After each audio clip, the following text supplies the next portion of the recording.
Selamat pagi, salam Fransiskus Pace Bene. Saya Chelsea Karlinley dari kelas 10 MIPA 1. Hari ini saya akan menceritakan biografi tentang R.A. Kartini.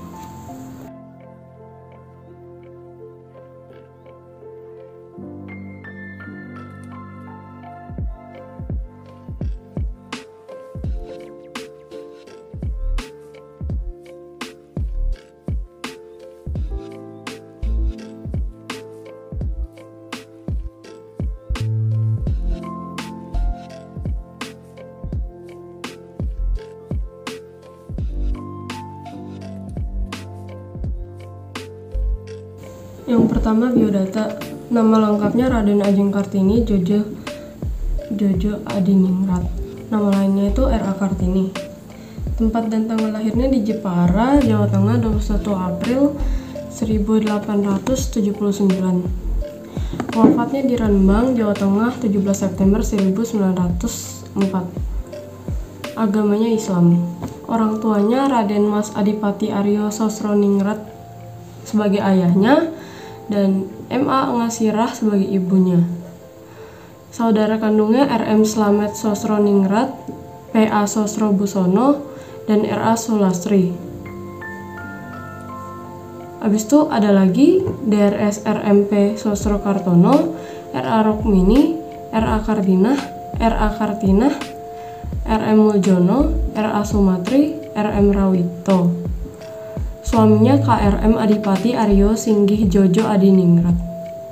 Anaknya Susalit Djojo Adiningrat. Prestasinya ialah menulis buku Habis Gelap Terbitlah Terang, terbitnya buku-buku yang diambil dari hasil tulisan R.A. Kartini, dan saat tahun 1912 berdirilah sekolah wanita oleh Yayasan Kartini di Semarang, kemudian meluas ke Surabaya, Yogyakarta, Malang, Madiun, Cirebon, serta daerah lainnya. Telah menciptakan emansipasi atau hak wanita yang membuat derajat kaum wanita sama seperti kaum lelaki. Habis itu yang terakhir, mencerdaskan kaum wanita. Selanjutnya pendidikannya. Ayahnya menyekolahkan anaknya di Els atau Europe's Lagere School. Disinilah ia kemudian belajar bahasa Belanda dan bersekolah di sana hingga ia berusia 12 tahun.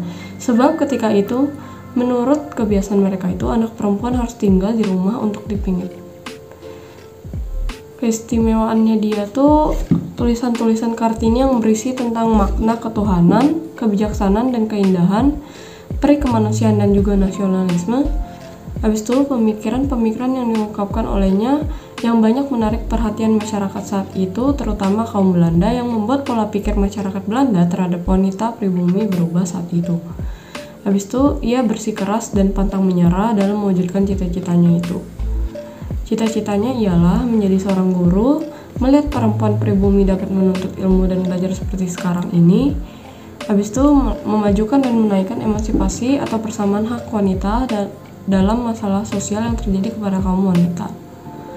Selanjutnya, peristiwa penting yang ia alami, yaitu R.A. Kartini melakukan surat menyurat dengan temannya yang berada di Belanda hingga ia mempunyai pola pikir perempuan Eropa yang ia baca dari surat kabar, majalah, serta buku-buku yang ia baca, yang di mana ia mulai berpikir untuk berusaha memajukan perempuan pribumi.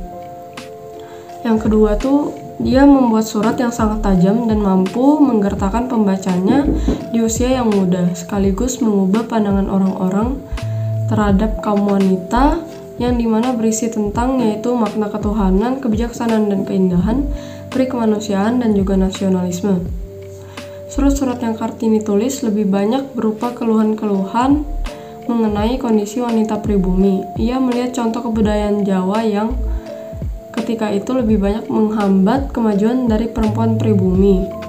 Ketika itu, ia juga mengungkapkan bahwa ada banyak kendala yang dihadapi penderitaan perempuan di Jawa, seperti harus dipingit, tidak bebas dalam menuntut ilmu atau belajar, serta adanya adat yang mengekang kebebasan perempuan. Ia juga menyinggung dalam hal poligami karena menganggap hal tersebut merupakan suatu pemberontakan laki-laki terhadap perempuan. Yang terakhir, ia mendirikan sekolah wanita pertama saat ia diberikan kebebasan untuk mendirikan sekolah wanita pertama.